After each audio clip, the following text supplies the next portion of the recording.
കേരളം ഭയക്കണോ എന്നാണ് ചോദ്യം. മധു, ഈ സംഭവങ്ങൾ പേടിപ്പിക്കുന്നതാണ്.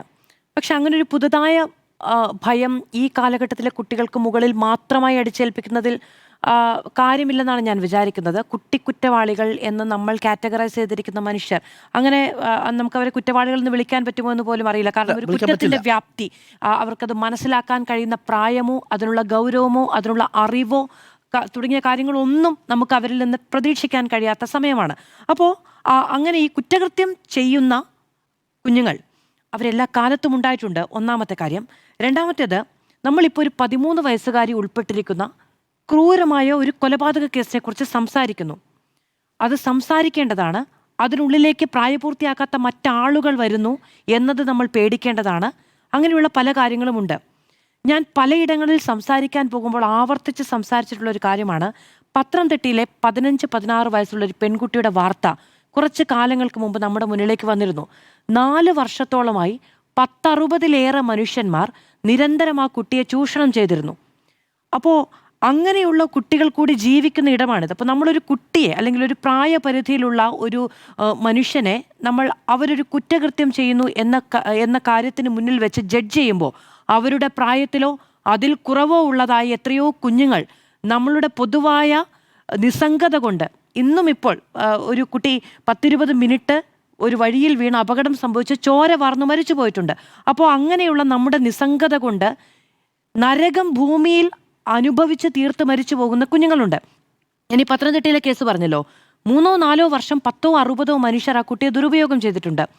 അതിനപ്പുറത്തേക്കുള്ള ആളുകളിലേക്ക് ഈ പെൺകുട്ടിയെ ദുരുപയോഗം ചെയ്യാൻ വേണ്ടി നടന്ന റാക്കറ്റ് അതിനപ്പുറത്തുള്ള മനുഷ്യരിലേക്ക് ആ വിവരങ്ങൾ കൈമാറിയിട്ടുണ്ട്. ഇവരിൽ ആർക്കും ആ കുഞ്ഞൊന്ന് രക്ഷപ്പെട്ടോട്ടെ എന്ന് വിചാരിച്ചൊരു പോലീസ് സംവിധാനത്തിന് ആ വാർത്ത ചോർത്തി കൊടുക്കാൻ പോലും സാധിച്ചില്ല എന്നുള്ളതാണ്. പിന്നീട് സ്കൂളിൽ നിന്ന് വന്ന കൗൺസിലിങ്ങിലാണ് ഈ വിവരം പുറത്തറിയുകയും ഒക്കെ ചെയ്തത്. അപ്പോൾ അങ്ങനെ നിസ്സംഗരായി പോയ, അങ്ങനെ കണ്ണടച്ചു കളയുന്ന മനുഷ്യർ കൂടിയാണ് നമ്മളെന്ന് ഓർക്കേണ്ടതുണ്ട്. പനവൂരിൽ ഒരു കുഞ്ഞ് 1.5 വയസ്സുള്ള ഒരു കുഞ്ഞ് മരിച്ചു പോയിട്ട് കുറച്ചു കാലമേ ഉള്ളൂ. ആന്തരികവും അല്ലാത്തതുമായ 91 മുറിവുകളുണ്ടായിരുന്നു ആ കുഞ്ഞു ശരീരത്തിൽ.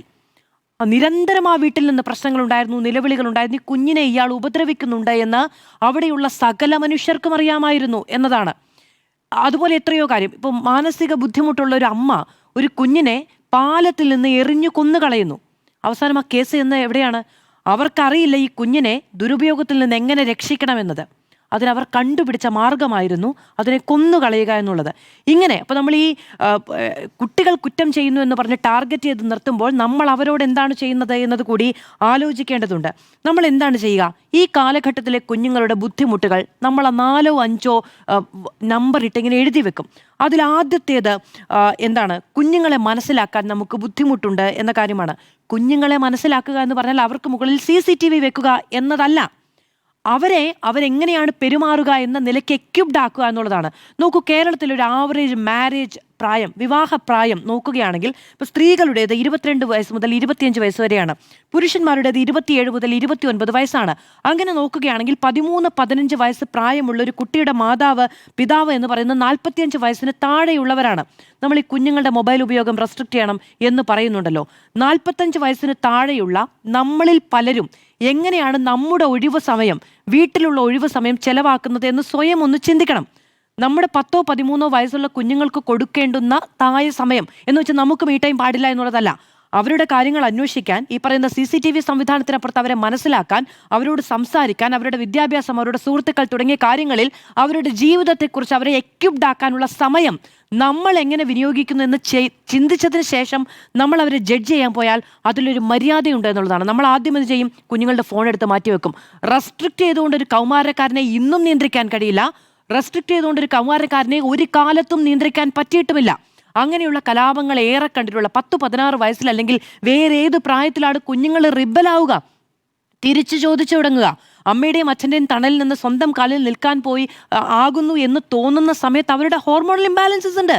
ആ സമയത്തല്ലാതെ അവരെപ്പോഴാണ് തിരിച്ചു പറയുക? അപ്പോൾ ആ തിരിച്ചു പറയുന്ന കുഞ്ഞുങ്ങൾക്ക് എന്താണ് പ്രശ്നം എന്ന് കരുതി അവരെ അങ്ങോട്ട് കലാപത്തിന് പോവുക, അവരോട് ആക്രോശിക്കുക, അവരുടെ ഈ പറയുന്ന മൊബൈൽ ഫോൺ അടക്കമുള്ള അവരുടെ സമൂഹ മാധ്യമങ്ങൾ റെസ്ട്രിക്റ്റ് ചെയ്യുന്ന കൗമാരക്കാരൻ എങ്ങനെയാണ് പ്രതികരിക്കുക? നമുക്ക് പറ്റില്ല നമ്മളെ നിയന്ത്രിക്കാൻ.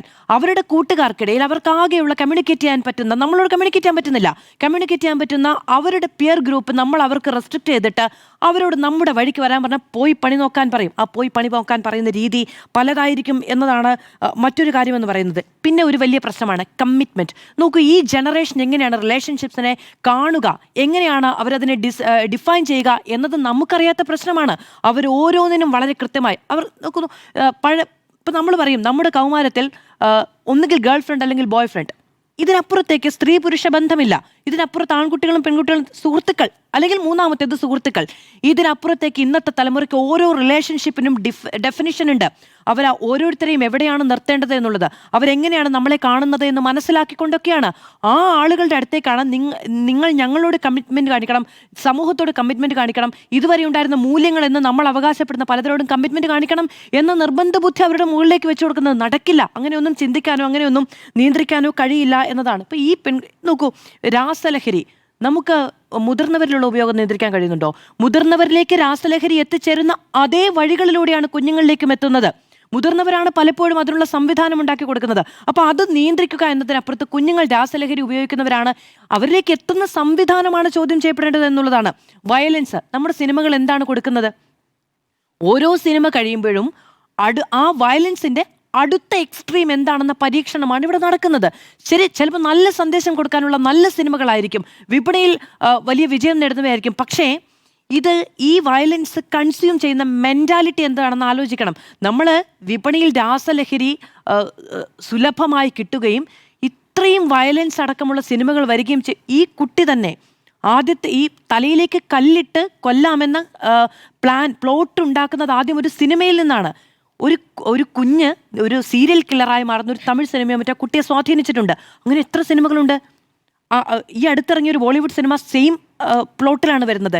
ഇത് ഇൻസ്റ്റഗ്രാം റീലുകളായി നിരന്തരം നമ്മുടെ അടുത്തേക്ക് വരുന്ന അതേ ചാനലിലാണ് കുട്ടികളുടെയും അടുത്തേക്ക് വരുന്നത് എന്ന് പറഞ്ഞാൽ നമുക്ക് കുട്ടികൾ ഏത് ഇൻസ്റ്റഗ്രാം റീല് കാണുന്നു എന്ന് പറഞ്ഞ് നിരന്തരമായി നോക്കിയിരിക്കാൻ കഴിയില്ല. അപ്പോൾ ആ സിനിമകൾ കമ്മ്യൂണിക്കേറ്റ് ചെയ്യുന്ന വയലൻസിന്റെ എമൗണ്ട് ഒക്കെയാണ്. മുമ്പാണെങ്കിൽ ഈ പറയുന്ന അണ്ടർ സർട്ടിഫിക്കറ്റ് ചെയ്ത് നമുക്ക് റെസ്ട്രിക്റ്റ് ചെയ്യാൻ കഴിയും.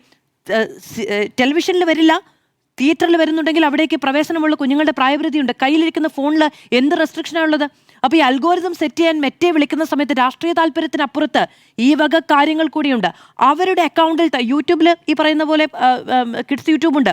അവരുടെ പ്രായപരിധിക്ക് കണക്കാകുന്ന തരത്തിലുള്ള അക്കൗണ്ടുകളാണ് അവർ ഉപയോഗിക്കുന്നത് എന്ന് സംബന്ധിച്ച് ഒരു ഉറപ്പ് സർക്കാർ അവിടെയും മാതാപിതാക്കൾക്ക് റെസ്ട്രിക്റ്റ് ചെയ്യുന്നതിൽ ബുദ്ധിമുട്ടുണ്ട്. അപ്പോൾ അതിനെന്ത് ചെയ്യാൻ കഴിയുമെന്ന ആലോചനകൾ വേണം. പിന്നെ പരമാവധി കുട്ടികൾ ഈ കാര്യങ്ങൾ തുറന്നു പറയുന്നത് എവിടെയാണ്? സ്കൂളുകളിൽ നടക്കുന്ന കൗൺസിലിങ്ങിലാണ്. അതിന് പ്രോപ്പറായ സംവിധാനം ഉണ്ടാക്കണം. അധ്യാപകർക്ക് ട്രെയിനിങ് കൊടുക്കുകയാണ്. എന്തിനാണ് ട്രെയിനിങ് കൊടുക്കാൻ വേണ്ടി ട്രെയിനിങ് കൊടുക്കുക എന്നതിനപ്പുറത്ത് കുഞ്ഞുങ്ങളോട് കമ്മ്യൂണിക്കേറ്റ് ചെയ്യാനോ അവർക്ക് ട്രെയിനിങ്ങിൻ്റെ ബാധ്യതയാണ്. ട്രെയിനിങ് പോയി കഴിഞ്ഞ് മര്യാദയ്ക്ക് പോർഷൻ കവർ ചെയ്യാനുള്ള സംവിധാനം ഇപ്പം നിലവിൽ അധ്യാപകർക്ക് കിട്ടുന്നില്ല എന്നുള്ളതാണ്. ഇന്റേണൽ ട്രെയിനിങ് ഭീകരമായ നിലയ്ക്കാണ്, അവരുടെ വലിയ എഫോർട്ട് അതിൽ കൊടുക്കേണ്ടി വരുന്നുണ്ട്. ആ സമയത്ത് അവർക്ക് ഈ സൈക്കോളജിക്കലായ പ്രശ്നങ്ങളെ എങ്ങനെ അഭിമുഖീകരിക്കാം എന്ന കാര്യം കൂടി അവർക്ക് കുഞ്ഞുങ്ങളെ മനസ്സിലാക്കാനുള്ള സമയം കൂടി കൊടുക്കുക എന്നുള്ളതാണ്. അധ്യാപകർക്ക് മറ്റ് പല കാര്യങ്ങൾ കൊടുക്കുന്നുണ്ട്. നമ്മൾ തിരഞ്ഞെടുപ്പുമായി ബന്ധപ്പെട്ട് അവർ ഉപയോഗിക്കുന്നുണ്ട്, ഡാറ്റ കളക്ഷനുമായി ബന്ധപ്പെട്ട് അവർ ഉപയോഗിക്കുന്നുണ്ട്. ആ സമയത്തൊക്കെ അവരുടെ സമയം നമുക്ക് കുഞ്ഞുങ്ങളുമായിട്ട് ഒരു വെക്കേഷൻ സമയമാണ്. വെക്കേഷൻ സമയത്താണ് നമ്മൾ അവരെ മറ്റു കാര്യങ്ങൾക്ക് വേണ്ടി ഉപയോഗിക്കുന്നത്. ആ സമയത്ത് കുട്ടികൾക്ക് കമ്മ്യൂണിക്കേറ്റ് ചെയ്യാൻ പറ്റുന്ന സെല്ലുകൾ ഉണ്ടാക്കിയെടുക്കാൻ വേണം. ഇങ്ങനെയുള്ള കാര്യങ്ങളിലേക്കൊന്നും ചെലവാക്കാതെ അധ്യാപകർക്ക് വലിയ തോതിൽ ശമ്പളം കൊടുക്കുന്നുണ്ട്, അവരെ മറ്റു കാര്യങ്ങൾക്ക് ഉപയോഗിക്കാം എന്ന് വിചാരിക്കാൻ പാടില്ല എന്നതാണ്. ഈ പറയുന്ന ഇത്രയും സമയത്ത് ഡ്യൂട്ടി കഴിഞ്ഞ് വീട്ടിൽ പോകുന്ന ഒരു അധ്യാപകനെ വിളിക്കാൻ കഴിയുന്ന ബുദ്ധിമുട്ട് കുട്ടികൾക്കുണ്ടായിരിക്കും, അവരെ അഡ്രസ്സ് ചെയ്യാൻ കഴിയുന്ന സമയപരിമിതി അധ്യാപകർക്കുണ്ടാവും. ഇങ്ങനെ കാര്യങ്ങളെക്കുറിച്ച് ചിന്തിക്കുക എന്നതിനപ്പുറത്ത് ഒരു കുട്ടി ഒരു ക്രൈമിൽ വരുന്ന സമയത്ത് അതുപോലെ റൊമാൻറ്റിസൈസ് ചെയ്യപ്പെട്ട ഒരു കാര്യമാണ് അമ്മ. ഈ അമ്മ ഒരു കുട്ടിയുടെ മരണവുമായി ബന്ധപ്പെട്ട ഒരു വാഹനാപകടം ഒരു കുട്ടിക്കുണ്ടായി, അതിൻ്റെ അമ്മ എവിടെ എന്നാണ് ചോദിക്കുക. അച്ഛൻ എവിടെയെന്ന് ആരും ചോദിക്കണില്ല.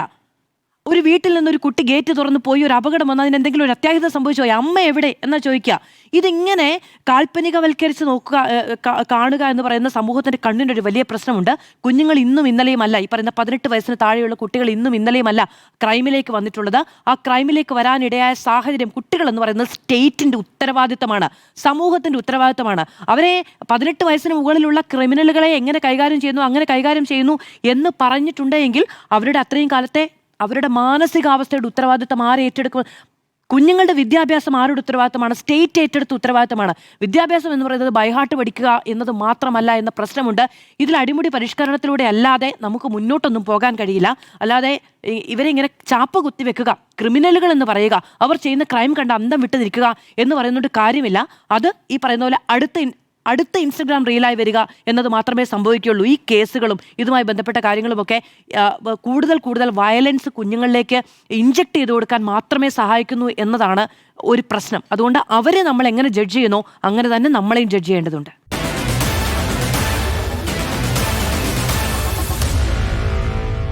Meet the editors.